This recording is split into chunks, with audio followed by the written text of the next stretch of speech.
हालात पलटा खाए हैं कि नजदी के मदरसे में छुट्टी है, रजिस्टर में लिखा है ईद मिलादुन नबी। स्कूल बंद है, ईद मिलादुन नबी। कचहरी बंद है, ईद मिलादुन नबी। सदन में ईद मिलादुन नबी। मोदी जी की जबान पे ईद मिलादुन नबी की बधाई। ये पंडित जी बोलता है कि नहीं बोलता हमको नहीं मालूम। बिहार का नीतीश कुमार कहता है ईद मिलादुन नबी की बधाई। तो आज अपने बेगाने बैंक बंद, कचहरी बंद, स्कूल बंद, कॉलेज बंद, यूनिवर्सिटी बंद, सब बंद। क्यों? ईद मिलादुन नबी की छुट्टी है। पहले मुसलमान कहता था 12 वफात, लेकिन आज अपने बेगाने मोमिन काफिर सब कहते हैं ईद मिलादुन नबी, ईद मिलादुन नबी। तो 12 वफात के कल्चर को ईद मिलादुन नबी के कल्चर में कौन बदला है, कौन तब्दील किया है? पहले झंडा एक आदमी के हाथ में होता था, आज करोड़ों घर पे झंडा, करोड़ों हाथ में झंडा, गाड़ी पे झंडा, शिप पे झंडा, प्लेन में झंडा। ये जो झंडे का माहौल है ये किसने दिया है? 12 वफात के कल्चर को किसने कन्वर्ट किया है? ईद मिलादुन नबी बोल। ये किसने कहा? वही जो 100 साल पहले कहा था कि खाक हो जाएं अदू जलकर मगर हम तो रजा, दम में जब तक दम है जिक्र उनका सुनाते जाएंगे। हश्र तक डालेंगे हम पैदाइश मौला की धूम, मिसले फारस नजद के किले गिराते जाएंगे। वह जो न थे तो कुछ न था, वह जो न हो तो कुछ न हो। जान है वो जहान की, जान है तो जहान है। फर्श वाले तेरी शौकत का उलू क्या जाने, खुसरवा अर्श पे उड़ता है फरेरा तेरा। अर्श पे ताजा छेड़छाड़, फर्श पे तुरफा धूमधाम, कान जिधर लगाइए तेरी ही दास्तान है। रज़ा ने कहा था कि खाक हो जाए अदू जलकर, खाक हो जाए जल भुनकर राख हो जाए, मगर मैं ईद मिलादुन नबी का जश्न मनाऊंगा, जिक्र आयाते विलादत करूंगा और फिर हम सरकार की आमद की धूम मचाएंगे। उस वक्त रज़ा अकेले थे, 10 लोग जुड़ गए, फिर अरसा गुजरा 50 लोग जुड़ गए, तो अरसा गुजरा 50,000 जुड़ गए, कुछ पीरियड गुजरा फिर 1 करोड़ जुड़ गए और आज करोड़ों मुसलमान रज़ा की फिक्र से जुड़े हैं। आज जो हर जगह ईद मिलादुन नबी का नगमा है और झंडे लहरा रहे हैं। इस सदी में एहसान इमाम अहमद रज़ा खां फाज़ली बरेलवी का है, एहसान इमाम अहमद रज़ा खां फाज़ली बरेलवी का है। अल्लाह तबारक व तआला हमको आपको दुनिया के सारे मुसलमानों को अपने रहनुमा की कद्र करने की तौफीक अता फरमाए। जरा जोर से बोले आमीन। अल्लाह ताला हमें अपनी मौत की तैयारी की तौफीक अता फरमाए। हर वक्त हमें मौत के लिए तैयार रहने की तौफीक अता फरमाए। आया है हदीस में कि जो 20 बार रोजाना मौत को याद करेगा, चाहे बिस्तर पे ही क्यों ना मर जाए, अल्लाह उसे शहादत का मर्तबा अता फरमाएगा। इसे रोजाना कम से कम 20 बार ये दुआ कीजिए, अल्लाहुम्मा बारिक ली फिल मौत व फीमा बादल मौत। इसको रट लीजिए, रोजाना 20 बार याद करते हुए कि मरना है। ये दिमाग में जो घर मकान मॉल दुकान की ख्वाहिशात पल रही है, जो दिमाग सड़ रहा है इसी दुनिया को सजाने की फिक्र में, ये सड़ांध खत्म हो जाएगी जब फिक्र आखिरत, फिक्र कब्र और फिक्र उक़बा जब दिमाग में आ जाए। दिल रोशन, दिमाग रोशन, फिक्र रोशन। नमक रोटी खा के भी बंदा बादशाहों जैसा सुकून हासिल करेगा, और अगर आखिरत फरामोश करके सिर्फ दुनिया हासिल करे, वो 50 खरब की बिल्डिंग बनाने के बाद यतलू अलैहिम आयातिही व युज़क्कीहिम व युअल्लिमुहुमुल किताब वल हिकमा। सदक़ल्लाहुल अज़ीम व सदक़ रसूलुहुन नबियुल करीम। सारे लोग अदब और एहतराम के साथ अपने नबी, सारी कायनात के नबी, पैगम्बर आखिरुज़्ज़मान, शफ़ी आसियान जनाब मुहम्मद रसूलुल्लाह सल्लल्लाहु अलैहि वसल्लम की बारगाह बेकस पनाह में नजराने दुरूद पेश करने की सआदत हासिल करें। पढ़ें अल्लाहुम्मा सल्लि अला सय्यिदना व मौलाना मुहम्मद मअदनिल जूद वल करम व आलिहि व बारिक व सल्लिम सलातो व सलामन अलैका या रसूलल्लाह। इको थोड़ा कम करके आवाज थोड़ी तेज कर दीजिए। हाँ, आवाज थोड़ी सी बढ़ा दीजिए। शीशगढ़ एक तारीखी खित्ता है। इस सरजमीन से आला हजरत फाजिल बरेलवी रदी अल्लाह अन्हु की याद वाबस्ता है।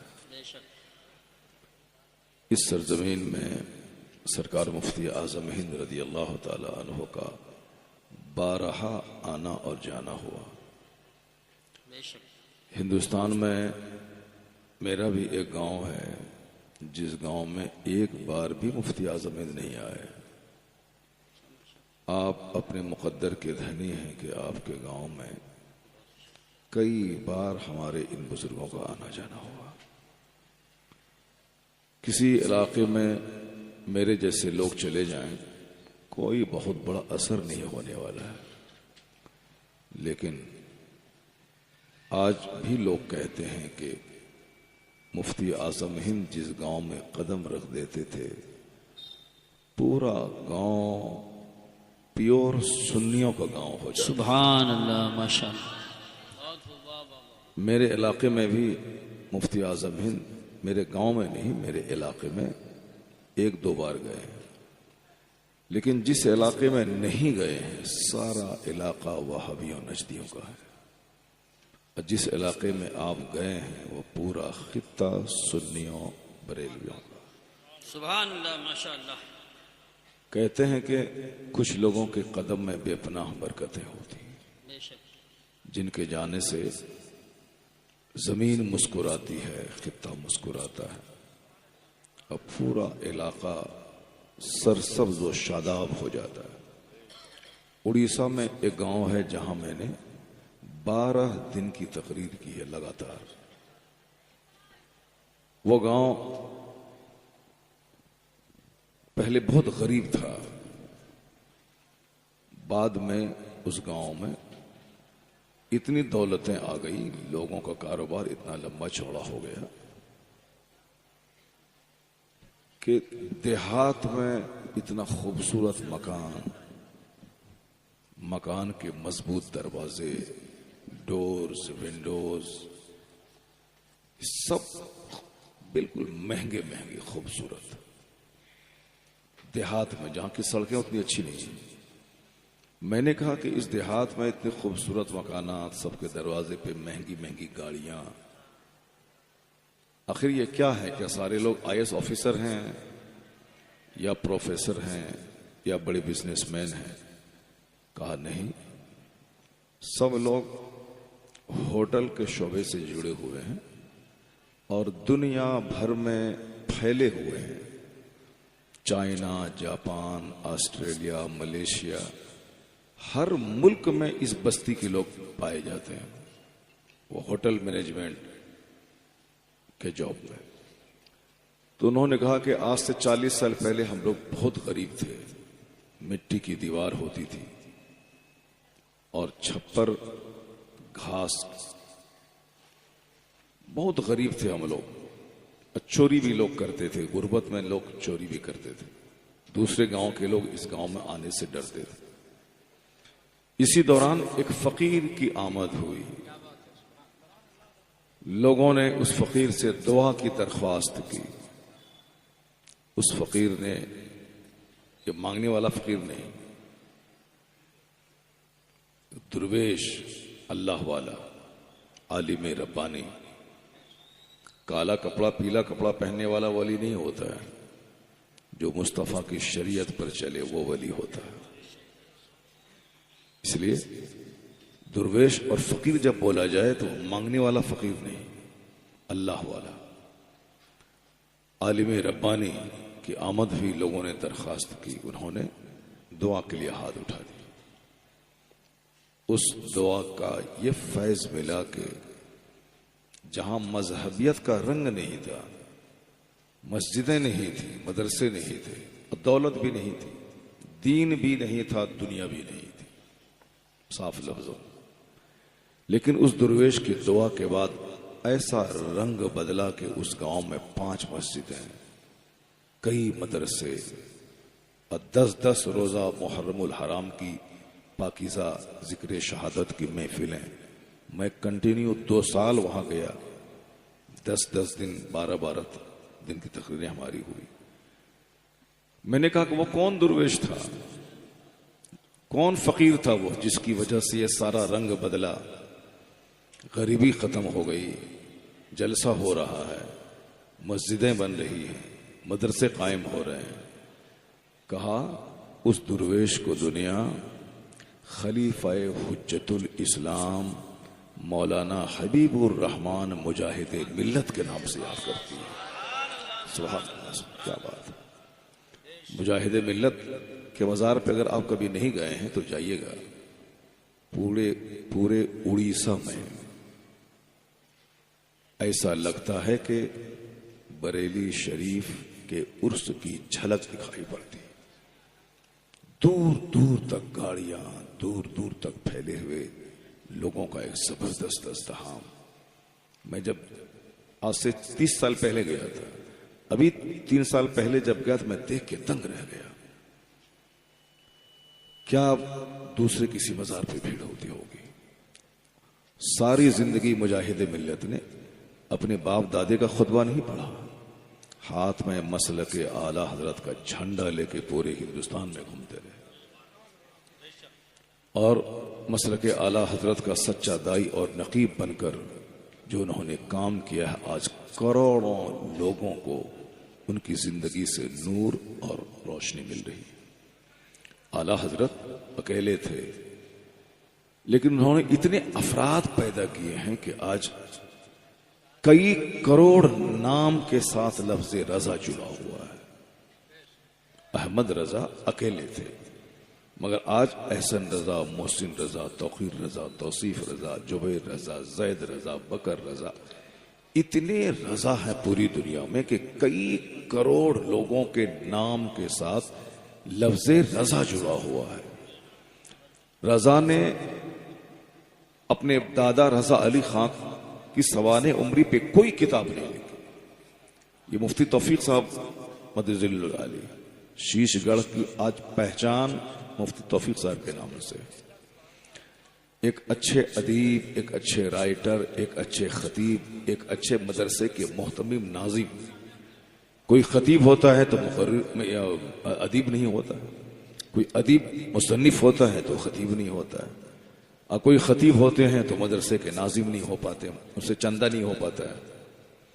लेकिन मुफ्ती तौफीक साहब नईमी में ये सारी क्वालिटीज मौजूद है। एक अच्छे मदरसे के मोहतमिम, एक जबरदस्त खतीब, एक जबरदस्त अदीब, इनके शागिर्द दूर दूर तक फैले हुए हैं, इनकी किताबें दूर दूर तक फैली हुई। आप इनसे नफरत नहीं, इनसे मोहब्बत करें कि इन्होंने आपके शीशगढ़ का मान सम्मान ऊंचा किया है। आप अपने घर में पुलाव गोश्त खा रहे हैं, बिरयानी खा रहे हैं, रोजाना 1 केजी दूध पी रहे हैं, सेब, संतरा, पिस्ता, अनार, काजू, किशमिश, ड्राई फ्रूट सब खा रहे हैं, किसी को कोई मतलब नहीं। लेकिन अगर आपके गांव का कोई आलिम शीशगढ़ से निकलकर बेंगलोर में खिताब कर रहा है, लोग कहते हैं कहां से आए, शीशगढ़ से आए। अगर आपके किसी आलिम दीन की किताब बंबई में पढ़ी जाती है, ये कहां का राइटर है, शीशगढ़ का, तो आपके काजू किशमिश 50 करोड़ की बिल्डिंग से वहां इज्जत नहीं बढ़ रही है, वहां इज्जत बढ़ रही है एक खतीब की खिताबत से, एक मुसन्निफ की तसनीफ से। इसलिए जिसकी वजह से आप पहचाने जाते हैं, जिसकी वजह से आपको इज्जत की निगाह से देखा जाता है। आज हम बरेली शरीफ को देखना चाहते हैं, बरेली स्टेशन से गुजरना चाहते हैं। मेरी तरह लाखों लोग जब ट्रेन से गुजरते हैं तो बरेली शहर को झांक के देखते हैं, ये शहर रजा है, कैसा शहर है। दिल्ली को उतना गौर से लोग नहीं देखते हैं। दिल्ली भले ही 22 ख्वाजाओं की चौखट है, मदीनतुल औलिया है, वो सब कुछ है, लेकिन इस दौर में ईमान का मुहाफिज इमाम अहमद रजा खां फासले बरेली। हर वक्त अलग अलग दौर होता है, अलग अलग फितने होते हैं, उन फितनों को दिफा करने के लिए अलग अलग मर्द खुदा आते हैं। इस दौर में नजदियत और वहाबियत की कमर तोड़ने के लिए एक नाम आला हजरत का काफी। तो आला हजरत फाजले बरेलवी ने जो काम किया है, उसकी वजह से बरेली शरीफ अमेरिका, यूरोप, हॉलैंड, पूरी दुनिया में कहां नहीं रजा का नाम है। आप लोग सब सुनते हैं, बच्चा बच्चा गाता है, वादी रजा की कोहे हिमाला रजा का है, जिस समत देखिए वो इलाका रजा का है। जब रजा का नाम होता है तो बरेली शहर का नाम होता है, बरेली के आसपास रहने वाले सारे लोगों का नाम होता है। जब आप यहां से जाएं बिहार और कह दें कि मैं शीशगढ़ बरेली के पास से आया हूं, लोग आपका हाथ चूम लेते हैं। तो आपका रंग देखकर, आपकी नाक देखकर, आपकी चौड़ी पेशानी देखकर, आपका अच्छा कारोबार देखकर नहीं, वो जो चूमना चाहते हाथ, वो आला हजरत की वजह से चूमना चाहते, सरकार मुफ्ती आजम हिंद की वजह से, सरकार ताजुश शरिया की वजह से। तो ताजुश शरिया ने पूरे इलाके को जमीन से उठा के इज्जत के आसमान पे पहुंचा दिया। अमेरिका की गलियों से गुजरते थे तो लोग कहते थे ये गोरों के मुल्क में चांद कहां से उतर गया। ताजुश शरिया जब हॉलैंड में जाते थे तो लोग कहते थे ये गोरों के प्रदेश में ये आसमान का सूरज जमीन पे कहां से आ गया। जब कहा जाता था कि अहमद रजा खां का पोता है, लोग कहते थे कि अहमद रजा को हमने देखा नहीं है, लेकिन जब पोता ऐसा लाजवाब है तो दादा कैसा लाजवाब है। तो आप मुकद्दर के धनी हैं कि आप ताजुश शरिया के जवार में रहते हैं, आप ताजुश शरिया के दयार में रहते हैं, आप मुफ्ती आजम हिंद के आसपास। जब भी दिल में आला हजरत के मज़ार पे जाने की ख्वाहिश पैदा हो, बाइक उठाएं, 1 घंटे से कम वक्त में आप आला हजरत के मज़ार पे रहें। मैं चाहूंगा कि मैं बरेली जाऊं तो मुझको आने के लिए 24 घंटे लगेंगे।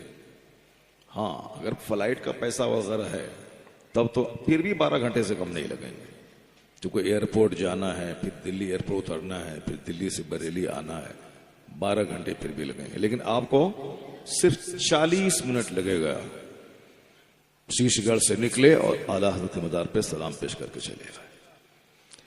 तो अब भी आप दौलत का रोना रोएंगे कि मेरे पास माल नहीं है, मेरे पास महल, मेरे पास मकान नहीं है। नहीं, नहीं है आपके पास महल, नहीं है आपके पास मुकेश अंबानी की तरह दौलत, नहीं है आपके पास बिल गेट्स की तरह दौलत, मगर आप कहें कि मेरे पास आला हजरत है, आप कह दें कि मेरे पास मुफ्ती आजम हिंद है। मुझको किसी ने बताया कि एक शख्स 15 लाख रुपए खर्च करके ताजुश शरिया को अपने घर में 5 मिनट के लिए बुलाना चाहते थे, लेकिन ख्वाहिश उसकी पूरी नहीं हुई।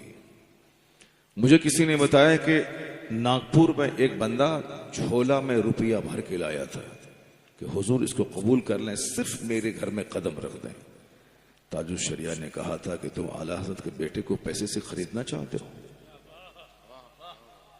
नहीं जाऊंगा तुम्हारे यहाँ। गरीब के घर गए, मगर वह पैसे वाली थैली लेके जो आए थे उनके घर नहीं गए। आला हज़रत की वैसी शनाख्त नहीं है, आशिक रसूल है आला हज़रत, ईमान के मुहाफिज है आला हज़रत, इस्लाम और सुन्नियत की आबरू बचाने वाले दाई का नाम है आला हज़रत। सिर्फ मुसलमान ही नहीं, हिंदुस्तान की आबरू बचाई है आला हज़रत। मैंने आज से 5 साल पहले इस्लामिया इंटर कॉलेज के उर्स में कहा था, अगर आज अमेरिका कहे कि तुम्हारे मुल्क में कोई एक ऐसा राइटर हो जो उस राइटर ने 1000 के करीब किताबें लिखी हों, उसको मेरे सामने लाओ, कोई नहीं जाएगा। न मुंशी प्रेमचंद जाएंगे, न रविंद्रनाथ टैगोर बंगाल वाले जाएंगे, न हिंदुस्तान की किसी भी जबान का कोई राइटर हो, चाहे तेलुगु, मलयालम, कन्नड़ा, गुजराती, असमिया, कश्मीरी, उर्दू, हिंदी, किसी भी जबान का कोई राइटर अमेरिका के उस चैलेंज का जवाब बन के सामने नहीं आएगा। लेकिन अगर हिंदुस्तान का मान सम्मान ऊंचा करने के लिए मोर देन 1000 बुक्स, 1000 से ज्यादा किताबें लिखने वाला राइटर अगर अमेरिका के चैलेंज का जवाब बन के आएगा तो उसी का नाम इमाम अहमद रजा खां फाजिली बरेलवी।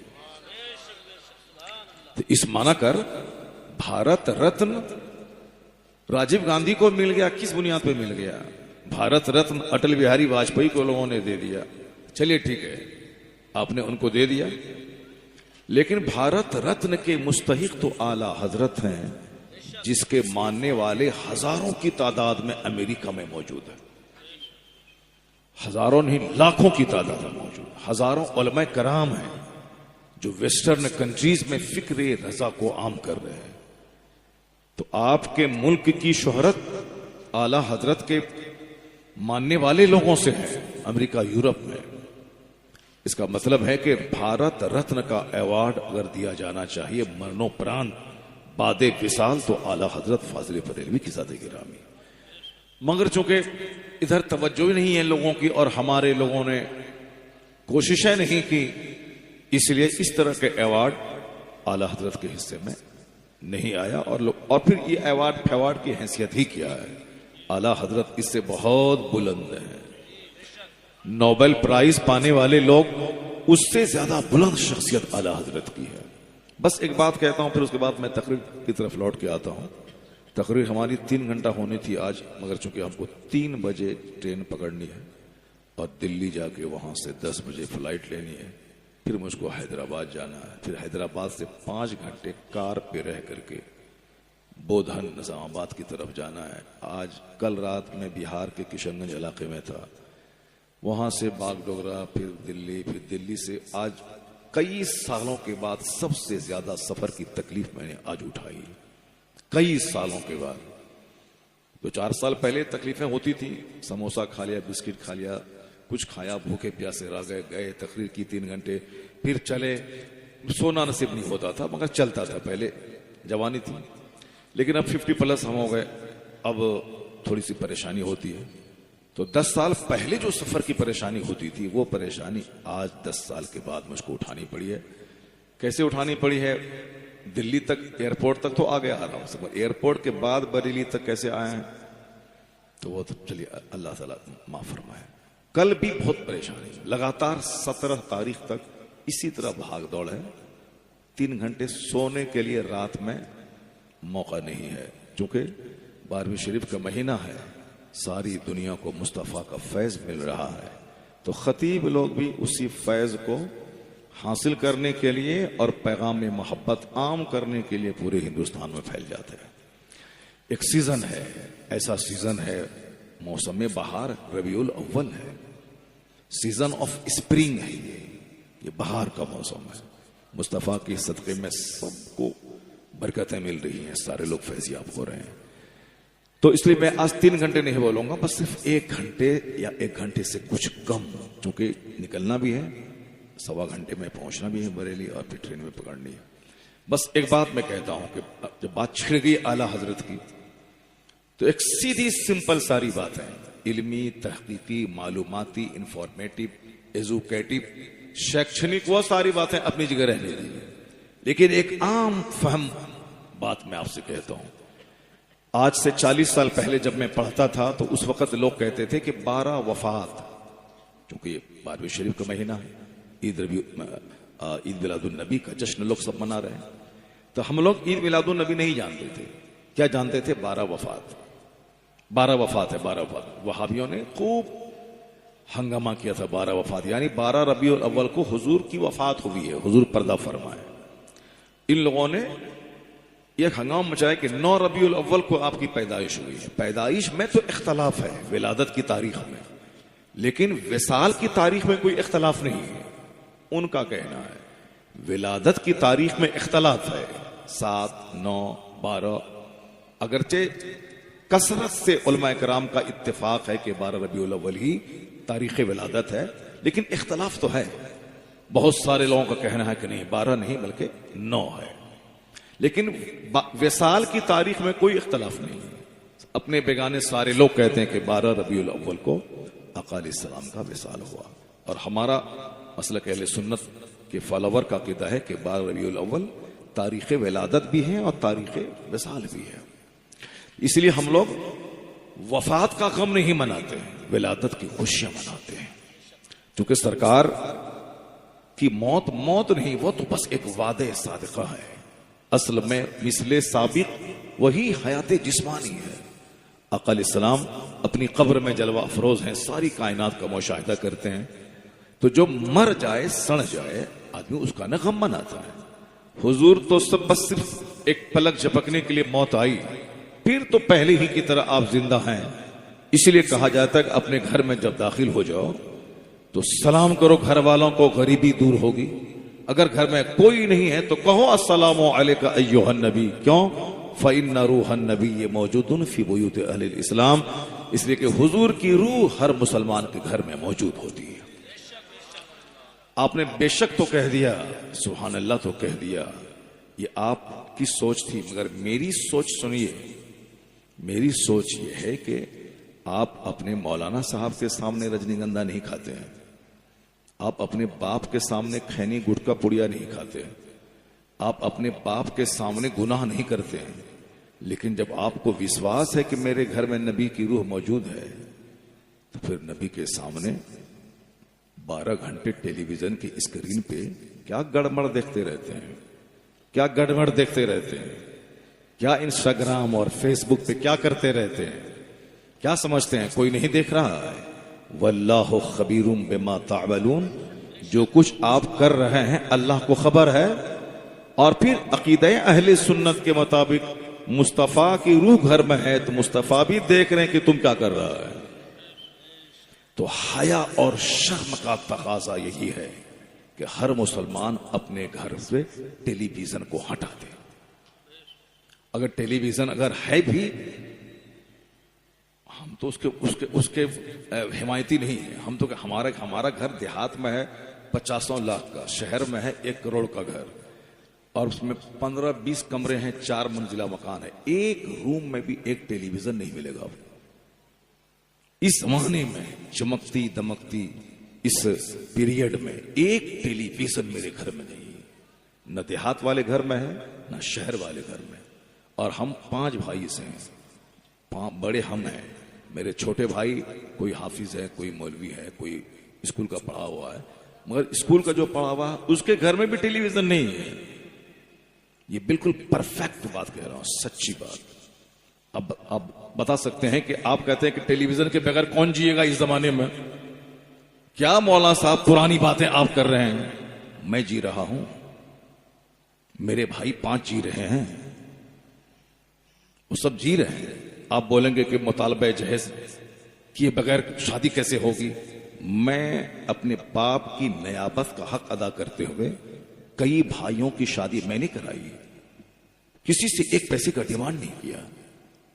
इस जमाने में 50 साल पहले की बात नहीं, इस जमाने में हमारे सारे भाई बाइक से चल रहे हैं, हमारे घर की खवातीन कार से चल रही है, लेकिन वो कार किसी ने दिया नहीं है, वो कार गौसे आजम का तोहफा है।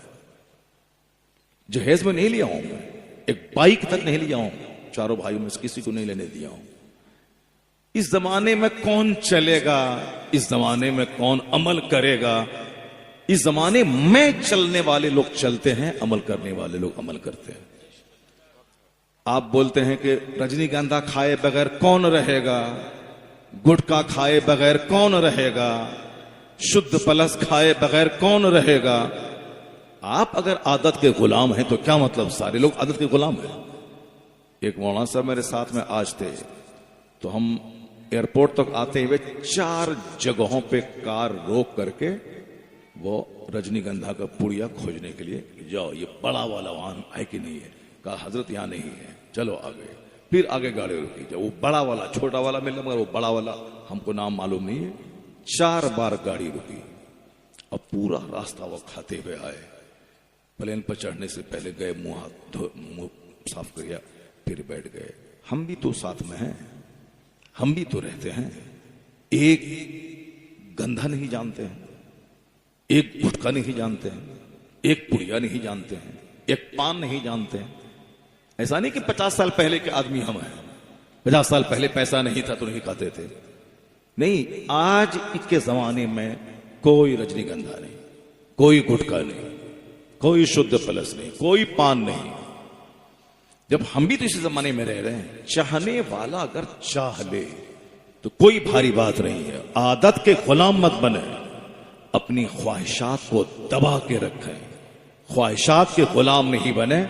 बंदा जब नेक बनना चाहता है तो हदीस में आया है ना कि तुम 1 कदम बढ़ाओ अल्लाह की रहमतें 10 कदम तुम्हारा इस्तेकबाल करेंगे। तुम अल्लाह की तरफ चलना शुरू करो, अल्लाह की रहमतें दौड़ कर तेरा इस्तेकबाल करेंगे। लोग कहते हैं कि इस जमाने में कौन दाढ़ी रख करके MBBS डॉक्टर बनता है, कौन दाढ़ी रखकर IAS ऑफिसर बनता है। नमाज पढ़ने 5 बार मस्जिद जाएंगे कि किताब पढ़ेंगे, वो तो कंपटीशन फेस नहीं कर पाएंगे। एक लड़का मेरे इलाके का अलीगढ़ में पढ़ता था, टॉप क्लास का MBBS डॉक्टर बना, कॉलेज में टॉप किया है, यूनिवर्सिटी में टॉप किया है। लेकिन जब भी उसकी मां फोन करती थी, उसका रूम पार्टनर बोलता था कि वो नमाज पढ़ रहा है, रूम पार्टनर कहता था कि वो तिलावत कर रहा है। माँ बाप परेशान थे कि मैं उनको डॉक्टर बनने भेजा हूं कि तो वहां सूफी साहब बन गया है। जब भी फोन करो तो बोलता है पार्टनर उसका कि नमाज पढ़ रहा है, तिलावत कर रहा है। लेकिन ऐसा नहीं कि 24 घंटे नमाज पढ़ता। फजर के टाइम में फजर, जोहर के टाइम में 15 मिनट, असर में 10 मिनट, मगरिब में 10 मिनट, इशा में 20 मिनट, फजर में 10 से 15 मिनट, तो सब मिलाते हैं तो सिर्फ 1 घंटा, सवा घंटा। लेकिन इसके अलावा जो टाइम बचता था वो 10-10 घंटे, 12-12 घंटे स्टडी करता था, 16-16 घंटे। इत्तेफाक से माँ बाप का फोन उस टाइम में आता था जबकि असर का टाइम होता हो, मगरिब का टाइम होता था, ईशा का टाइम होता था, सुबह सवेरे फजर के बाद कुरान पढ़ने का टाइम होता था। वो फिजिक्स केमिस्ट्री बाद में पढ़ता था, पहले वो कुरान पढ़ता था फजर के बाद। क्योंकि फजर के बाद जब बंदा एक चैप्टर कुरान का पढ़ लेता है तो फिजिक्स केमिस्ट्री का वो चैप्टर जो 5 घंटे में याद होगा वो 1 घंटे में याद हो जाता है।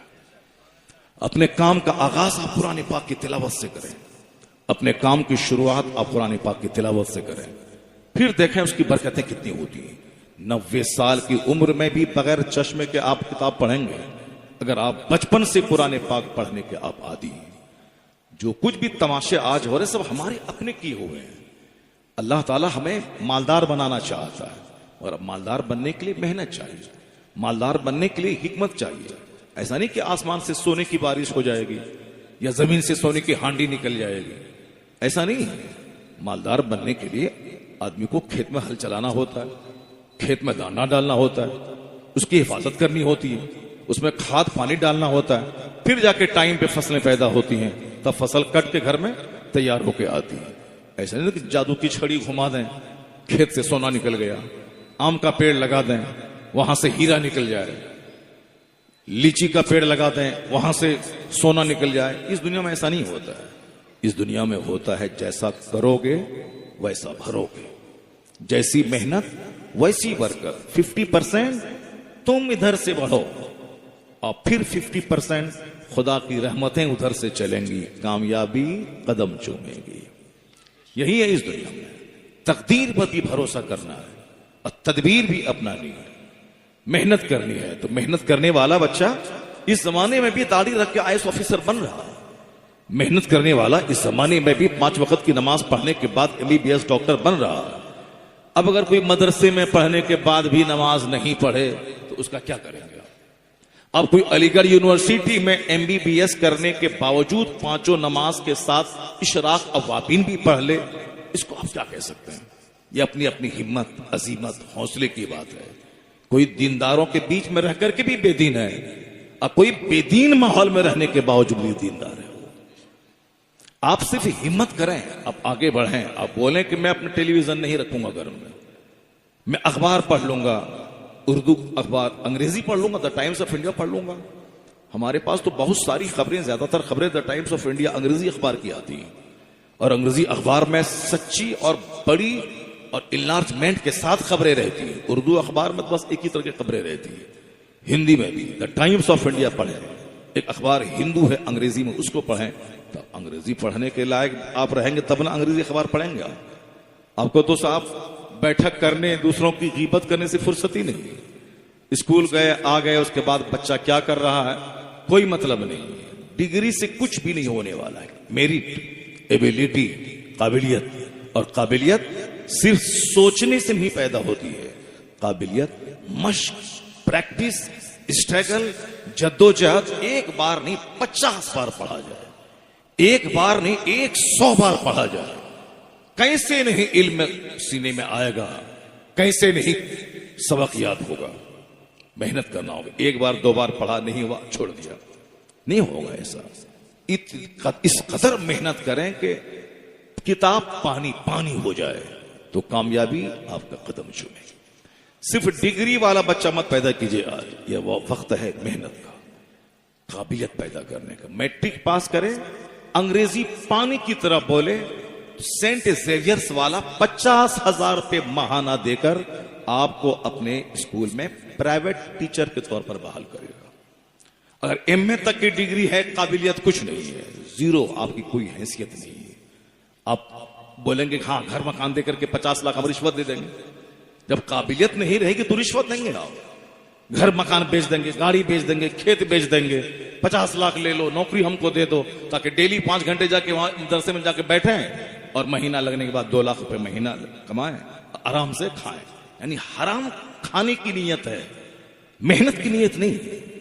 ये रिश्वत देके, नौकरी लेके, रोजाना बैठ करके पैसा लेके बाल बच्चों को जो खिलाएंगे, तो बाल बच्चों का कैसा जमीर होगा, उस बच्चों का फ्यूचर कैसा होगा। मेहनत कीजिए, स्ट्रगल की जद्दोजहद कीजिए। जन्नत जाने के लिए भी मेहनत करना होगा, दुनिया पकाने कमाने के लिए भी मेहनत करनी पड़ेगी। और अल्लाह ताला ये नहीं कहता है कि तुम सिर्फ 5 वक्त नमाज पढ़ो, रोजा रखो, ज़कात दो, हज करो और दुनिया के लिए मेहनत नहीं करो। नहीं, दुनिया में खुशहाल रहने के लिए जद्दोजहद करो। ये तरीका भी अल्लाह ने सिखाया है। दुआ रब्बना आतीना फिद दुनिया हसना व फिल आखिरत हसना, ये जो दुआ है कुरान पाक की, ये अल्लाह ने सिखाया बंदों को। ये दुआ किसी इंसान की लिखी हुई नहीं है, ये दुआ कुरान करीम में अल्लाह ने अपने बंदों को मांगने के लिए सिखाया है कि तुम हमसे ये मांगो, रब्बना आतीना फिद दुनिया हसना, ए अल्लाह हमें इस दुनिया में भलाई अता फरमा, मरने के बाद भलाई अता फरमा, और हमें जहन्नम की आग से बचा दे। एक जामे दुआ है जिसमें जहन्नम की आग से बचने की दुआ की जा रही है, दुनिया की खुशहाली की दुआ की जा रही है। एक मुकाबला है मुस्लिम समाज में, गाड़ी का मुकाबला, पोटिको का मुकाबला, झूमर का मुकाबला, टाइल्स का मुकाबला, ग्रेनाइट का मुकाबला। शादी ब्याह में 50 टाइप का खाना खिलाया गया, हम भी खिलाएंगे, चाहे कर्ज लेके हो, भीख मांग के हो, चाहे ज़कात मांग करके हो, चाहे 50 मालदारों से भीख मांग के हो, मगर हम भी उसी तरह करेंगे। एक पता नहीं एक गंदी सोच कहां से पैदा हो गई है, ये सोच कहां से आ गई है मुस्लिम सोसाइटी में। हम आपके पास 1 करोड़ रुपए है, आपने अपने बेटे के वलीमे में 5,000 आदमी को दावत दे दिया, मेरे पास नहीं है। अगर हम भी वही तमन्ना पालेंगे कि हम भी 5,000 आदमी को खिलाएं, चाहे भीख मांग के हो, तो मेरे जैसा रजील और जलील कौन होगा। मालदार आदमी है, वो 50 लाख का घर बनाए, मेरे पास पैसे नहीं है तो मैं कहां से करूं। तकदीर पर भरोसा करें। अल्लाह रब्बुल इज्जत सबको मालदार नहीं बनाया, सबको एक जैसा चेहरा नहीं दिया है, सबका चेहरा अलग, सबकी नाक अलग, सबकी आंख अलग, सबकी पेशानी अलग। अगर हम चाहेंगे उसकी तरह पेशानी मेरी हो जाए, उसकी तरह खूबसूरत बेटी मेरी हो जाए, उसकी तरह खूबसूरत दामाद मेरा हो जाए, उनकी तरह 50 करोड़ का बंगला मेरे पास हो जाए, मेरे से पागल कौन होगा। अल्लाह रब्बुल इज्जत है, किसी को मालदार बनाता है, किसी को गरीब बनाता है, किसी को काला बनाता है, किसी को गोरा बनाता है, किसी को नाटा ठगना बनाता है, किसी को लंबा बनाता है।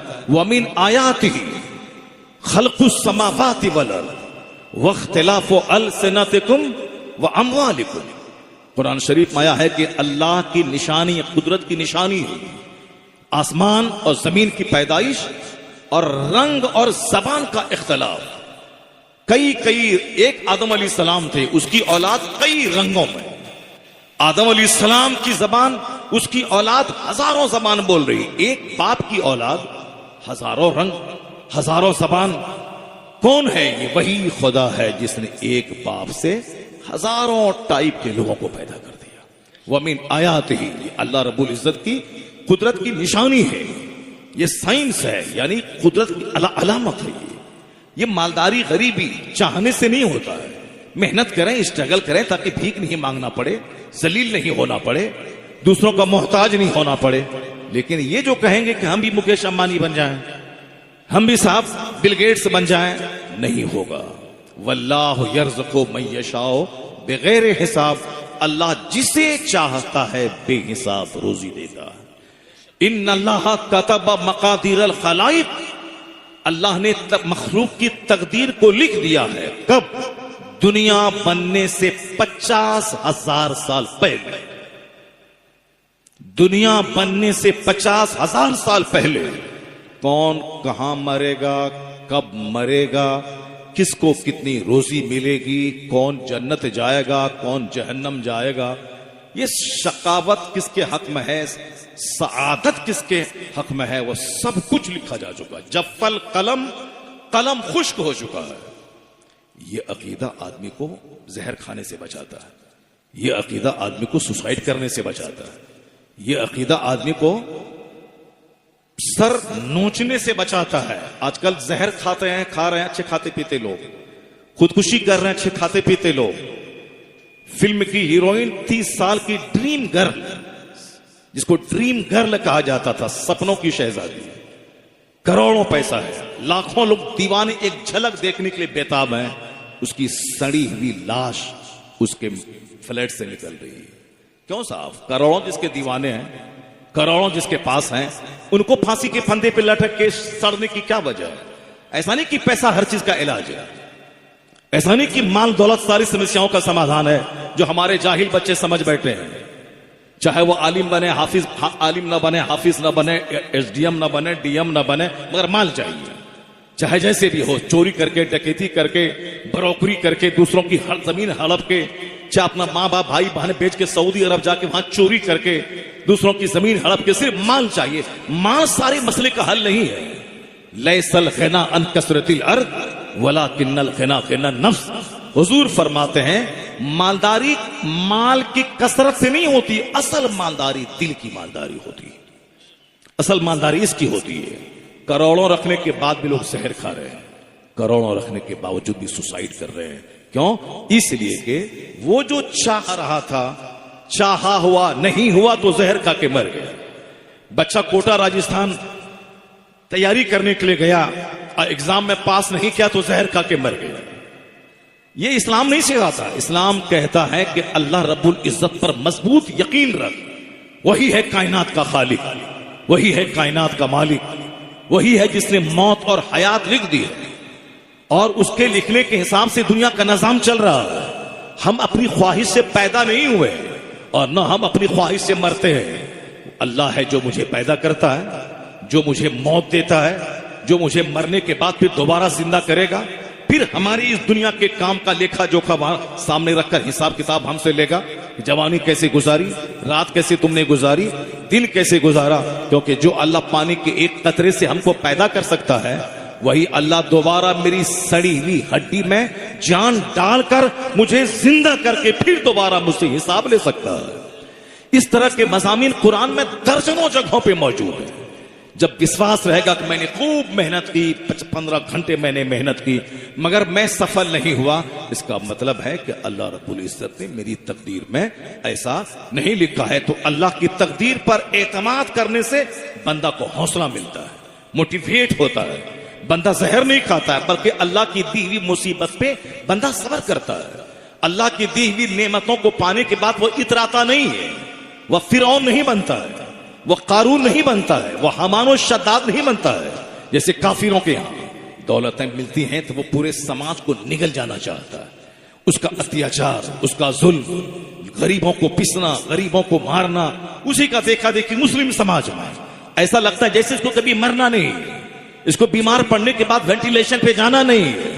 जिस वक्त गरीबों को हड़काता है, सबको डराता है, दौलत के घमंड की बोली बार बार उसकी जबान से निकलती है, लेकिन जब वही बीमार पड़ के वेंटिलेशन पे जाके आंख खोल के देखता, हाथ इधर, पांव उधर, इधर मशीन लगी हुई है हार्ट में, साहब नाक में, उस वक्त वो बोल नहीं सकता कि मैं सामने वाले बंदे से अपनी गलती की माफी मांगू। आंसू के कतरे निकलते हैं, अंदर से एहसास होता है मैं तो सोचा था कि रुपया पैसा के बल पे सब कुछ कर लूंगा, सारा समाज खरीद लूंगा, सबसे सजदा करवा लूंगा, और आज पता चला है कि बंदों का चाहा हुआ कुछ नहीं होता है, वही होता है जो मंजूर खुदा होता है। आखिर में तो सबको पता चल ही जाता है, मगर शुरू शुरू में पढ़ा बेपढ़ा सब इस हम्माम में नंगे हो जाते हैं। माल मिला घमंड की बोली, माल मिला साहब चाल में घमंड, बोली में घमंड, बैठने में घमंड, नशिस्तो बर्खास्त में घमंड, सब में घमंड है। अल्लाह ताला घमंड तोड़ता है। अगर घमंड नहीं तोड़े तो आज ही मेरी एक आदमी से बात हो रही थी, वो बीमार पड़ गया, उसका ऐसा। मैंने कहा हाँ हाँ, बीमारी नेमत है। अगर बीमारी अल्लाह नहीं दे, ये आदमी को खा जाएगा। ये आदमी समाज के किसी को आदमी नहीं समझेगा। मौलाना, मौलवी, पीर, फकीर, मदरसा, मस्जिद, खानका, कुछ नहीं है। सब पैसों का घमंड है, पैसों का गुरूर है। किसी को कुछ नहीं समझता है। सब लोग उनको सलाम करें, ये किसी को सलाम नहीं करे।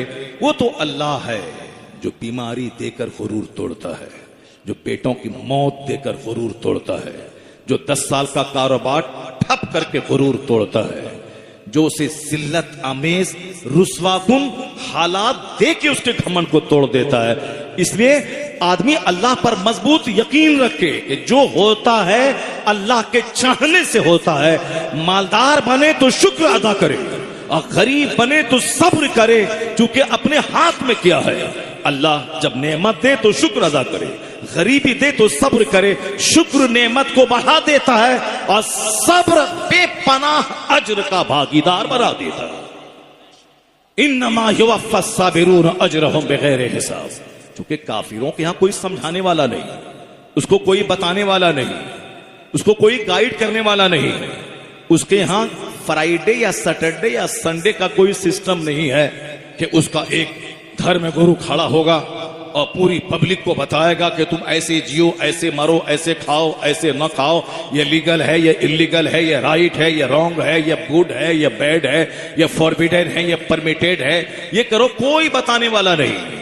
इसीलिए उसका आदमी कोई गाय का पेशाब पीता है, कोई ऊंट का पेशाब पीता है, कोई अपना पेशाब पीता है। यानी कोई समझाने वाला, गाइड करने वाला नहीं है। कोई शराब पीता है, पानी से ज्यादा शराब पीता है, दौलत बढ़ाने के लिए सूद खाता है, चाहे कुछ भी हो जाए। अपने भाई को पैसे देता है 1 लाख रुपए, उससे 15% सूद लेता है ताकि बैठे बैठे मुफ्त में हम मालदार बन जाएं। ये सूदी कारोबार क्रिश्चियनों के यहाँ, यहूदियों के यहाँ, हिंदुस्तान के मुशरिकों के यहाँ इसीलिए जोर से है क्योंकि उसको मालदार बनना है और सस्ते से जल्दी में मालदार बनना है। इसीलिए सूद उसके यहाँ, शराब उसके यहाँ, शराब पीना। आज भी एयरपोर्ट पे एक पुलिस वाला दूसरे से कह रहा था कि नौकरी करो, पैसा कमाओ, तब ना शराब पियोगे, तब ना घूमने के लिए यहां वहां जाओगे। ये देखिए हम लोग शराब के बारे में क्या सोच रखते हैं और ये पुलिस वाला क्या सोच रखता है। आज की बात कह रहा हूं मैं, बागडोर एयरपोर्ट पे पुलिस वाला दूसरे से बात कर रहा था। हम जा रहे थे अंदर, वो कह रहा था कि माल रहेगा तब ना शराब पिएगा जी, माल रहेगा तब ना दार्जिलिंग का पहाड़ घूमेगा जी, माल रहेगा तब ना मसूरी, नैनीताल, गुलमर्ग और पहलगाम घूमेगा जी। यानी माल रहेगा तब शराब पिएगा। इसका मतलब माल कमाने का मतलब शराब पीना, माल कमाने का मतलब अपनी एक बीवी के अलावा और भी 2-4 जगहों पे ताक झांक करना, मुंह मारना। माल रहेगा तब न तवाइफ के कोठे पे जाएगा जी, तब ना ऐश करेगा जी। ये नजरिया देखिए, ये सोच देखिए, ये आइडियोलॉजी देखिए। क्यों? इसलिए कि कोई उसका वीकली सिस्टम नहीं है समझाने का, मंथली सिस्टम नहीं है समझाने का, ईयरली सिस्टम नहीं है समझाने का। क्या है? अपने मन से कुछ बना लेना है, खूब घुमाना है, ढोल बजाना है, डीजे बजाना है, लोगों से पैसा कलेक्शन करना है, गाड़ी वाले को रोकना है, चंदा लेना है, फिर कुछ बना लेना है, डीजे बजाना है, 24 घंटे गाना सुनना है, फिर टाइम हुआ उसको धुआं दे करके नदी में जाके उठा के फेंक देना है। यही तो है उसके यहां, यही तमाशा होता है। मगर ए मुसलमान, तुम खुशनसीब है कि अल्लाह ने तुम्हें इस्लाम जैसा मुकद्दस मजहब अता फरमाया। जुमा जैसा दिन हर मुसलमान को नमाज पढ़ना है, चाहे वह बिहार का देहाती रहे या अमेरिका के वाशिंगटन डीसी का रहने वाला हो। मुसलमान, हर मुसलमान आकिल बालिग शहरी पे नमाज जुमा फर्ज है। और नमाज जुमा की फर्जियत ये नमाज पंजगाना से ज्यादा ताकीदी फर्ज है। हाँ, जिस पर फर्ज नहीं है उसके लिए जुमा से ज्यादा फजर, जोहर, असर, मगरिब, इशा की नमाज है। जैसे मुसाफिर पे जुमा की नमाज फर्ज नहीं, ये जुमा ना पढ़े जोहर पढ़ ले। लेकिन जो मुकीम है, शहरी है, जिस पर जुमा फर्ज है, वो उसके लिए जुमा की नमाज पढ़ना जरूरी है। लगातार 3 जुमा नहीं पढ़े बगैर किसी उज्र के तो उनके दिल पे मुहर लग जाएगी, उसका सीना सख्त हो जाएगा। और जुमा की नमाज में बगैर वाज के जुमा की नमाज नहीं होती, जैसे बगैर वुजू के नमाज नहीं होती, उसी तरह बगैर खुतबे जुमा की नमाज नहीं होती। चाहे 1 मिनट की तकरीर हो, चाहे 1 घंटे का वाज हो, मगर ये फर्ज है, ये शर्त है, शर्त, कंडीशन, इसके बगैर जुमा की नमाज नहीं होगी। कि इमाम मिंबर पे खड़ा होके कौम से मुखातब होकर कहेगा कि अय्युहन्नास, ऐ लोगों, ऐसे जियो, ऐसे खाओ। इन्ना सबीलकुम तवीलुन तवील वज़ातुकुम कलीलुन कलील अतीउल्लाह व अतीउर रसूल वमन युतिइल्लाह व रसूलहु फक़द फ़ाज़ फ़ौज़न अज़ीमा। यानी कहना है उसको 1 मिनट के लिए सही, अल्लाह की बात मान, रसूल पाक की बात मान।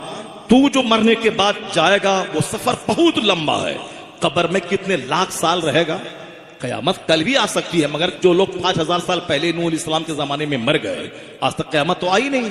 कयामत नहीं आई तो वो कहां है? वो आलम बरज़ख में है। इसलिए कब्र में कितने हजार साल रहेगा। मैदान महशर की गर्मी 50,000 साल का एक दिन होगा।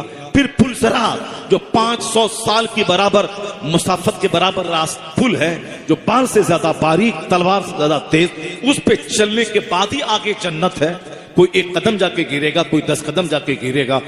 ये कितनी खतरनाक सब मंजिलें हैं। सबीलुकुम तवीलुन तवील। ये हर जुमा के दिन मेरा इमाम मुझको रिमाइंड करता है, याद दिलाता है कि तू दुनिया में रंग रंगीनी के लिए नहीं पैदा हुआ। ये दुनिया आज है, कल खत्म हो जाएगा। तुमने नहीं देखा तेरा दोस्त मर गया, तुमने नहीं देखा तेरा बाप, तेरा दादा मर गया, तुमने नहीं देखा जो बचपन में तेरा साथी खेलता था उसमें से बहुत सारे लोग मर गए, तुमने नहीं देखा जो जवान तेरे साथ मस्ती करते थे हाट बाजार में, उसमें से बहुत सारे लोग मर गए। जब तेरा दोस्त नहीं रहा, जब तेरा बाप नहीं रहा, जब तेरी माँ नहीं रही, जब तेरा दादा नहीं रहा, जब तेरा फ्रेंड नहीं रहा, जब तेरी बीवी नहीं रही, जब तेरा जवान बेटा नहीं रहा, तो तू रह जाएगा क्या? नहीं रहेगा, तुझे भी मरना होगा। ये मौत दूसरों की, ये हमारी मौत का खामोश पैगाम है। यह तीजा, ये 40वां, यह बरसी उसकी है, सवाब उसके लिए, मगर ये रिमाइंड उसके लिए जो जिंदा बच गया है, उसको बताना है कि आज उनकी बारी है, कल तुम्हारी बारी है। यह तीजा, ये चहर्रम, 50 लोग आ गए, कुरान खानी हो गई। मरने वाले को क्या मिला? हमने कुरान पढ़ा, उसकी रूह को सवाब पहुंचा दिया। बाकी ये जो अहबाब 50-100 जमा हुए हैं, इनको ये बताना है कि उनकी मौत में अपनी मौत झांक के देखना है कि जैसे उसको उम्मीद नहीं थी कि मैं इस हालत में आज मर जाऊंगा। एक लंबा प्लान दिमाग में था कि इस मकान के बाद वो मकान, इस प्रॉपर्टी के बाद वो प्रॉपर्टी, इस मॉल के बाद वो मॉल, इस काम के बाद वो काम, इस प्रोजेक्ट के बाद वो प्रोजेक्ट। सारा प्रोजेक्ट अधर में रह गया। एक खामोशी के साथ वो दुनिया छोड़ के चला गया। उनकी चाहत के, मर्जी के बगैर वो दुनिया से चला गया। इसका मतलब है कि कोई है जो अपनी चाहत चलाता है, कोई है जो अपनी मर्जी चलाता है। दूसरों की मौत एक खामोश ऐलान है। ऐसा नहीं कि फजर की नमाज के बाद रहीमुद्दीन का ऐलान हुआ कि वो मर गया, जो जोहर के बाद उसके जनाजे की नमाज होगी, तो इसका मतलब रहीमुद्दीन मरा है, मैं नहीं मरूंगा। करीम मरा है, मैं नहीं मरूंगा। अब्दुल सत्तार मरा है, मैं नहीं मरूंगा। नहीं, ये एक आवाज आती है कि अब्दुल रहीम आज मरा है, कल तुम्हारी मौत का ऐलान यहां से होगा। तो जो मौत से पहले जो टाइम बच रहा है, 5 दिन का, 5 घंटे का, सच्ची तौबा कर ले, नेक बन जा, ताकि मरने के बाद जहां जाएगा वहां का एक दिन 50,000 साल के बराबर है। कुछ तो वहां का सामान हो जाए, कुछ तो वहां के आराम का सामान हो जाए। यही पैगाम सारे नबियों ने दिया। यही पैगाम लेके सारे नबियों के आखिर में पैगंबर आखिर ज़मान तशरीफ लाए। नबियों के आने का एक ही मकसद था कि बंदों को बताया जाए कि तेरा मकसद हयात क्या, तुम पैदा क्यों हुए हो, तुम मर क्यों जाते हो, क्यों ये आसमान बगैर खंबे के बना है, क्यों ये जमीन पानी पर टिकी है, ये पहाड़ क्यों पिलर बनाया गया है, क्यों अल्लाह ने 1,24,000 नबियों को भेजा है, क्यों अल्लाह के खरबों खरब फरिश्ते आसमान में है जहां तिल रखने की जगह नहीं है, इतने फरिश्ते हैं कि आसमान चरमरा रहा है। ये सारा सिस्टम, ये सूरज जो जमीन से कई गुना ज्यादा नहीं, 50 गुना, कई करोड़ गुना ज्यादा बड़ा है ये सूरज, जो पूरी जमीन उसके सामने राई का करोड़वां हिस्सा भी नहीं है जमीन। यानी अगर कोई सूरज पे जाए, वहां से इस जमीन को देखे जो अमेरिका से लेके मलेशिया तक पूरी दुनिया में दुनिया इस जमीन पे आबाद है, ये जमीन जर्रा का करोड़वां हिस्सा नजर आएगी। क्यों? इसलिए कि सूरज इस जमीन से हजारों गुना ही, करोड़ों गुना ज्यादा बड़ा है। तब जाके वह गेंद की तरह लगता है और सारी दुनिया को रोशनी देता है।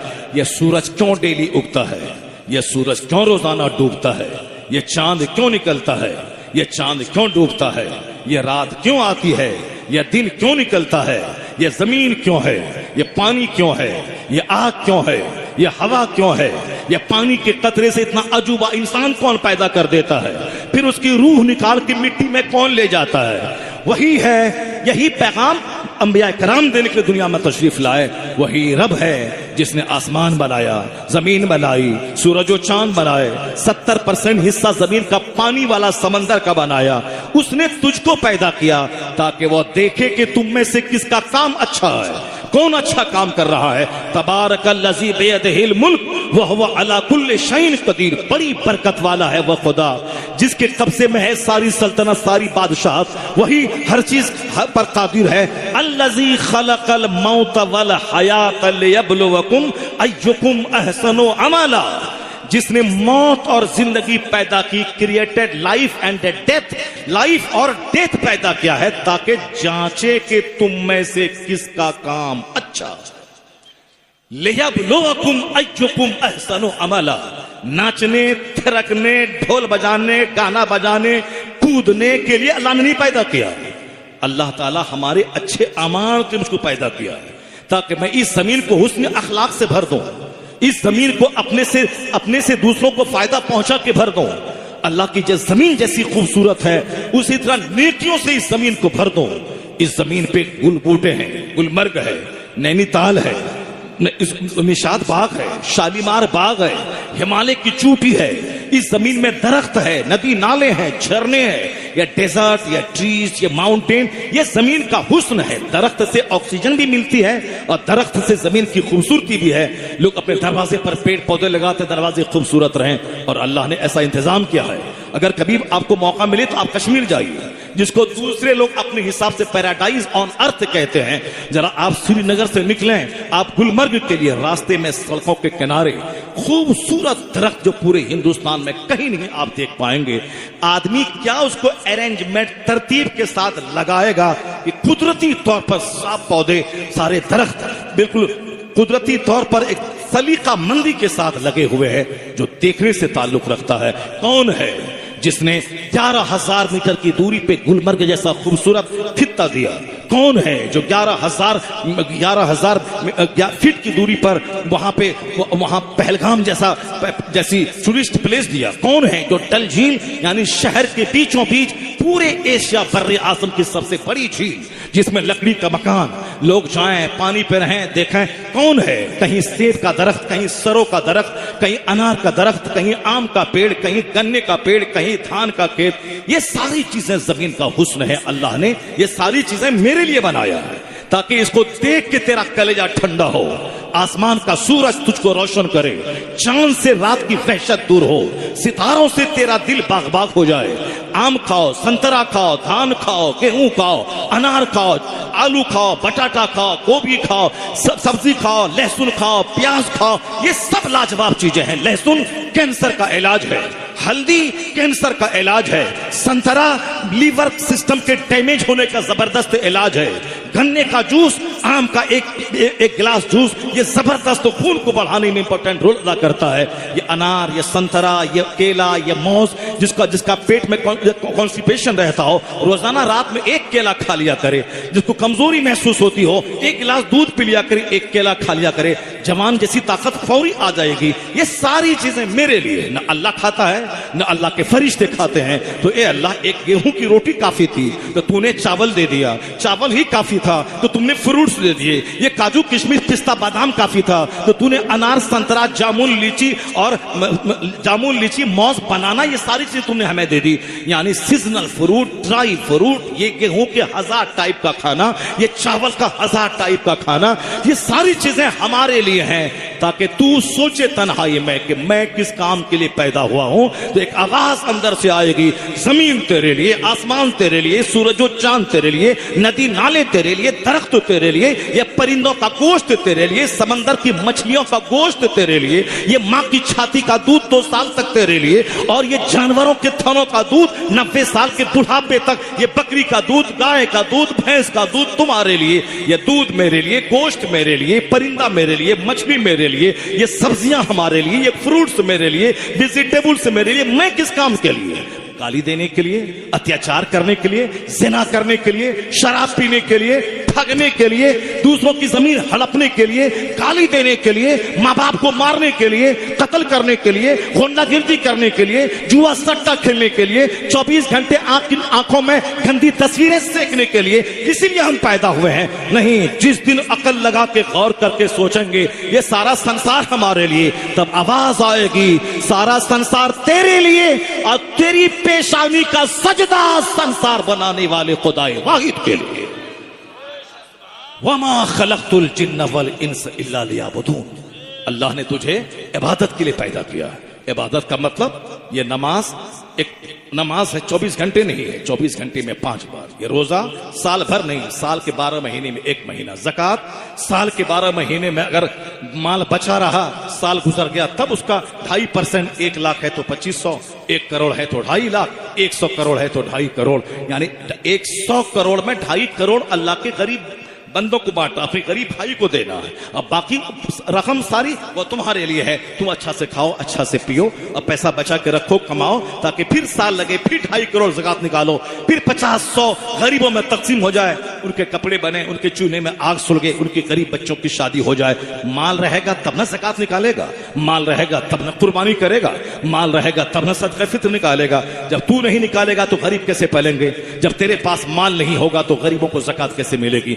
इसलिए कुदरत का सिस्टम है, ज़कात साल में 1 बार निकालना है, रोजा महीने, साल 12 महीने में 1 महीना रखना है, ताकि एतड़ी पाक हो जाए, लीवर पाक हो जाए, छोटी आंत बड़ी आंत पाक हो जाए, अंदर में कैंसर का सारा कीड़ा मर जाए। 14 घंटे, 12 घंटे, 15 घंटे मौसम के हिसाब से लंबा लंबा दिन, सुबह सादिक से लेके गुरूब आफ्ताब तक तू रोजा रखेगा तो अंदर का सारा कीड़ा मर जाएगा। जापान का गोल्ड मेडलिस्ट जिसको नोबेल प्राइज मिला है, वो कहता है कैंसर का कीड़ा आम लोगों के पेट में ज्यादा है बनिस्बत मुसलमानों के, इसलिए इसको कैंसर पेट का कम होता है, मगर परसेंटेज कम है।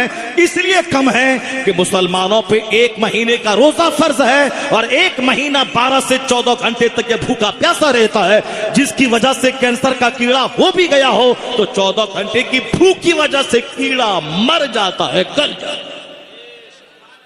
ये रोजे का सिस्टम लाजवाब, ये ज़कात का सिस्टम लाजवाब, नमाज का सिस्टम लाजवाब, और फिर ये सारी इबादतें एक बड़ी इबादत के लिए तैयार करती है। वो इबादत है हुस्न अखलाक। क़यामत के दिन सारी नेकियों को जब तौला जाएगा तो सबसे बड़ी भारी वजनी नेकी जो होगी वो आदमी का हुस्न अखलाक होगा। बीवी से सुलूक कैसा है, बच्चों से सुलूक कैसा है, पड़ोसी से सुलूक कैसा है, ये आदमी का अपना हुस्न अखलाक होगा। यानी सुलूक कैसा है बच्चों से, बीवी से, पड़ोसी से, सबों से, ये है आदमी। ना कि बीवी को मारना, बच्चों को गाली देना, पड़ोसी को सताना, अपने बॉस को सताना, अपने वर्कर को गाली देना, नौकर को गाली देना नहीं। मुस्तफा सारी कायनात के लिए मॉडल बन के आए हैं, अल्लाह ने मॉडल बना के भेजा है। यूरोप का दानिश्वर कहता है, Anas live in the Holi service of the profit for 10 years but he did not tell even word उफ। यानी हजरत अनस मुस्तफा का गुलाम 10 साल तक 10 दिन नहीं, 10 साल तक नबी की खिदमत में रहा। मेरी खिदमत में 10 मिनट कोई गुलाम रहे, हम उसको पूरे खानदान को खंगाल देते हैं। तुम बेढंगा है, बदतमीज है, तुमको काम करना नहीं आता है, मैंने ये कहा था, तुमने वो नहीं किया, मैंने ये करने से मना किया था, तुमने वही का डाला। मगर यूरोप का दानिश्वर कहता है मुस्तफा कैसे लाजवाब है कि 10 साल तक अनस उसकी खिदमत में रहते हैं। नाराजगी के इजहार का बड़ा तरीका है मारना, नाराजगी के इजहार का दरमियानी तरीका है गाली देना, और नाराजगी के इजहार का सबसे लोवेस्ट डिग्री, अदना दर्जा है उफ कह के नाराजगी का इजहार करना। कहते हैं यूरोप का दानिश्वर कि मुस्तफा की खिदमत में 10 साल तक अनस रहे मगर लफ्ज़े उफ तक नहीं कहा। यह इस बात की दलील है कि कायनात की सबसे अजीम तरीन लाजवाब हस्ती का नाम मोहम्मद अरबी अलैहिस्सलाम। ऐसा इंसान को कभी देखा गया न सुना गया। इसलिए तो आला हजरत ने कहा कोई बड़ा नहीं, न कोई थिंकर, न प्रोफेसर, न डायरेक्टर, न डॉक्टर, नहीं, सबसे आला व औला हमारा नबी, सबसे बाला व वाला हमारा नबी। सारे अच्छों में अच्छा समझिए जिसे, है उस अच्छे से अच्छा हमारा नबी। बातें हमारी मकसद के तहत हो गई। जो कुछ मैं कहना चाहता था कि दूसरों की मौत में अपनी मौत झांक के देखना है। 40वां को एक रस्म नहीं बनाना है। मरने वाले के लिए सवाब और जिंदों के लिए रिमाइंड, उनको याद दिलाना है कि तेरी भी मौत आने वाली है, तेरा भी 40वां होना है।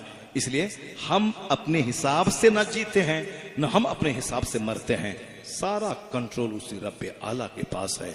तो बंदा सरे तस्लीम झुका दे, surrender to the will of Allah. नेमत मिले तो अपने आप को क्रेडिट ना दे, अल्लाह ने दिया है। गरीबी मिले तो अपने आप को न कोसे, बल्कि कहे कि अल्लाह ने मुसीबत दी है, मैं इस मुसीबत पे मैं सब्र करूंगा। गरीबी, तकलीफ, परेशानियों को अपनी बदअमली की नहुसत का नतीजा समझे। अच्छी चीजें मिले तो अल्लाह की तरफ मंसूब करे और उस मुसीबत पे सब्र करे, और अल्लाह नेमत दे तो शुक्र अदा करे। शुक्र नेमत को बढ़ा देता है, और सब्र आदमी को बेपनाह ढेरों अजर देता है। तो रजा ने क्या कहा, बस एक छोटी सी बात, 12 वफात हम लोग झंडा लेते थे, 12 वफात। और साहब उत्तर प्रदेश में आए तो क्या है आज, 12 वफात। उड़ीसा में क्या है, 12 वफात। बंबई में क्या है, 12 वफात। 12 वफात, 12 वफात, 12। जो सुन्नी टनाटन होते थे ये भी 12 वफात कहते थे। अल्हम्दुलिल्लाह आज 100 साल के बाद ऐसे हालात पलटा खाए हैं कि नजदी के मदरसे में छुट्टी है, रजिस्टर में लिखा है ईद मिलादुन नबी। स्कूल बंद है, ईद मिलादुन नबी। कचहरी बंद है, ईद मिलादुन नबी। सदन में ईद मिलादुन नबी। मोदी जी की जबान पे ईद मिलादुन नबी की बधाई। ये पंडित जी बोलता है कि नहीं बोलता हमको नहीं मालूम। बिहार का नीतीश कुमार कहता है ईद मिलादुन नबी की बधाई। तो आज अपने बेगाने बैंक बंद, कचहरी बंद, स्कूल बंद, कॉलेज बंद, यूनिवर्सिटी बंद, सब बंद। क्यों? ईद मिलादुन नबी की छुट्टी है। पहले मुसलमान कहता था 12 वफात, लेकिन आज अपने बेगाने मोमिन काफिर सब कहते हैं ईद मिलादुन नबी, ईद मिलादुन नबी। तो 12 वफात के कल्चर को ईद मिलादुन नबी के कल्चर में कौन बदला है, कौन तब्दील किया है? पहले झंडा एक आदमी के हाथ में होता था, आज करोड़ों घर पे झंडा, करोड़ों हाथ में झंडा, गाड़ी पे झंडा, शिप पे झंडा, प्लेन में झंडा। ये जो झंडे का माहौल है ये किसने दिया है? 12 वफात के कल्चर को किसने कन्वर्ट किया है? ईद मिलादुन नबी बोल। ये किसने कहा? वही जो 100 साल पहले कहा था कि खाक हो जाए अदू जलकर मगर हम तो रजा, दम में जब तक दम है जिक्र उनका सुनाते जाएंगे। हश्र तक डालेंगे हम पैदाइश मौला की धूम, मिसले फारस नजद के किले गिराते जाएंगे।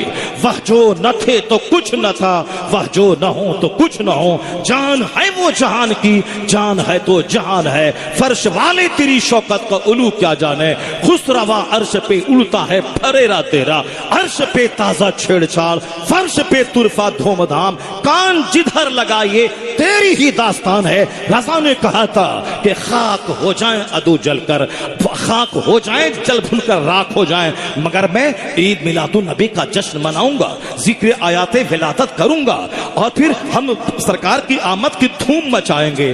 उस वक्त रजा अकेले थे, 10 लोग जुड़ गए, फिर अरसा गुजरा 50 लोग जुड़ गए, कुछ अरसा गुजरा 50,000 जुड़ गए, कुछ पीरियड गुजरा फिर 1 करोड़ जुड़ गए, और आज करोड़ों मुसलमान रजा की फिक्र से जुड़े हैं। आज जो हर जगह ईद मिलादुन नबी का नगमा है और झंडे लहरा रहे हैं, इस सदी में एहसान इमाम अहमद रजा खां फाजले बरेलवी का है। एहसान इमाम अहमद रजा खां फाजले बरेलवी का है। अल्लाह तबारक व तआला हमको आपको दुनिया के सारे मुसलमानों को अपने रहनुमा की कद्र करने की तौफीक अता फरमाए। जरा जोर से बोले आमीन। अल्लाह ताला हमें अपनी मौत की तैयारी की तौफीक अता फरमाए। हर वक्त हमें मौत के लिए तैयार रहने की तौफीक अता फरमाए। आया है हदीस में कि जो 20 बार रोजाना मौत को याद करेगा, चाहे बिस्तर पे ही क्यों ना मर जाए, अल्लाह उसे शहादत का मर्तबा अता फरमाएगा। इसे रोजाना कम से कम 20 बार ये दुआ कीजिए, अल्लाहुम्मा बारिक ली फिल मौत व फीमा बादल मौत। इसको रट लीजिए, रोजाना 20 बार याद करते हुए कि मरना है। ये दिमाग में जो घर, मकान, मॉल, दुकान की ख्वाहिशात पल रही है, जो दिमाग सड़ रहा है इसी दुनिया को सजाने की फिक्र में, ये सड़ांद खत्म हो जाएगी जब फिक्र आखिरत, फिक्र कब्र और फिक्र उक़बा जब दिमाग में आ जाए। दिल रोशन, दिमाग रोशन, फिक्र रोशन। नमक रोटी खा के भी बंदा बादशाहों जैसा सुकून हासिल करेगा। और अगर आखिरत फरामोश करके सिर्फ दुनिया हासिल करे, वो 50 खरब की बिल्डिंग बनाने के बाद भी भिखारी रहेगा, प्यासा रहेगा, चेहरा सूखा रहेगा। चूंकि सुकून सिर्फ अल्लाह ने सजदे में, इबादत में, फिक्र आखिरत में रखा है, न कि माल और दौलत की फरावानी और बहुतात में रखा। अल्लाह ताला साहिल रजा को, क्या नाम था उसका, हाँ, अल्लाह ताला उसे जन्नतुल फिरदौस में जगह अता फरमाए, उसके छोटे बड़े सारे गुनाहों को अल्लाह माफ फरमाए, उसे जन्नतुल फिरदौस में आला मकाम अता फरमाए। और अल्लाह हम सबों को मौत की तैयारी की तौफीक अता फरमाए। रोजाना 20 बार अपने दिमाग में मौत के बारे में सोचने की तौफीक अता फरमाए। आमीन। व आखिरु दावाना अनिल हम्दुलिल्लाहि रब्बिल आलमीन। अस्सलामु अलैकुम व रहमतुल्लाहि व बरकातुहू। कहाँ गए? जल्दी से रवाना कीजिए। नहीं कोई दूसरा हो